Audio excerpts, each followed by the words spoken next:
युद्ध को लेकर पल पल में हालात बदल रहे हैं। इसलिए मैं देशवासियों से भी कहूंगा कि हमें हर चुनौती के लिए तैयार रहना ही होगा। इस युद्ध के दुष्प्रभाव लंबे समय तक रहने की प्रबल आशंका है। कोरोना के महासंकट में केंद्र और राज्यों ने टीम इंडिया बनकर कोविड मैनेजमेंट का एक बेहतरीन मॉडल सामने रखा था।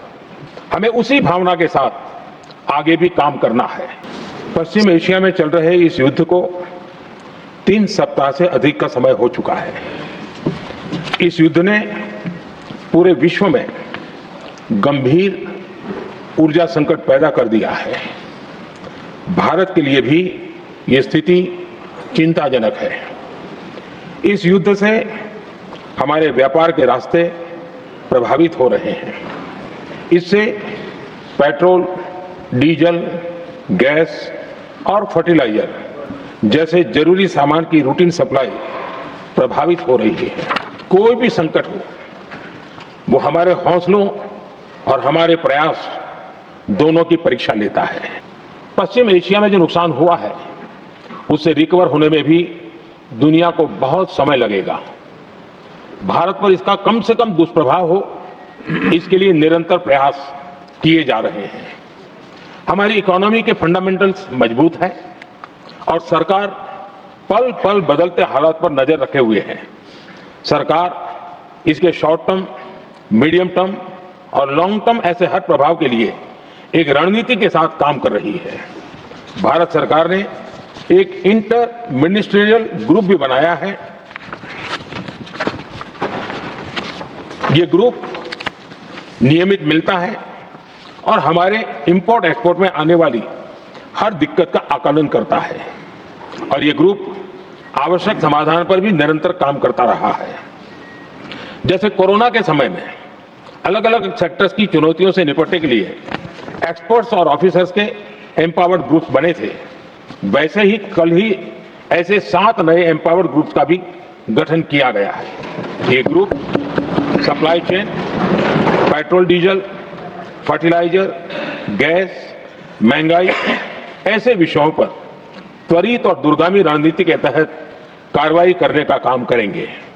ये राज्यों का सदन है। आने वाले समय में ये संकट हमारे देश की बड़ी परीक्षा लेने वाला है और इस परीक्षा में सफलता के लिए राज्यों का सहयोग बहुत आवश्यक है।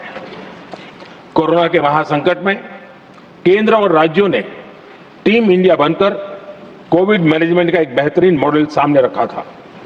अलग अलग पॉलिटिकल पार्टी की सरकारें होने के बावजूद टेस्टिंग, वैक्सीनेशन से लेकर जरूरी चीजों की आपूर्ति टीम इंडिया के प्रयासों से ही सुनिश्चित हो पाई थी। हमें उसी भावना के साथ आगे भी काम करना है। सभी राज्य सरकारों और केंद्र सरकार के प्रयासों से देश इस गंभीर वैश्विक संकट का प्रभावी रूप से सामना कर पाएगा। आदरणीय सभापति जी, ये संकट अलग प्रकार का है और इसके समाधान भी अलग प्रकार से ही तय किए जा रहे हैं। हमें धीरज के साथ, संयम के साथ, शांत मन से हर चुनौती का मुकाबला करना है। आदरणीय सभापति जी, जैसा कि हम देख रहे हैं कि इस युद्ध को लेकर पल पल में हालात बदल रहे हैं, इसलिए मैं देशवासियों से भी कहूंगा कि हमें हर चुनौती के लिए तैयार रहना ही होगा।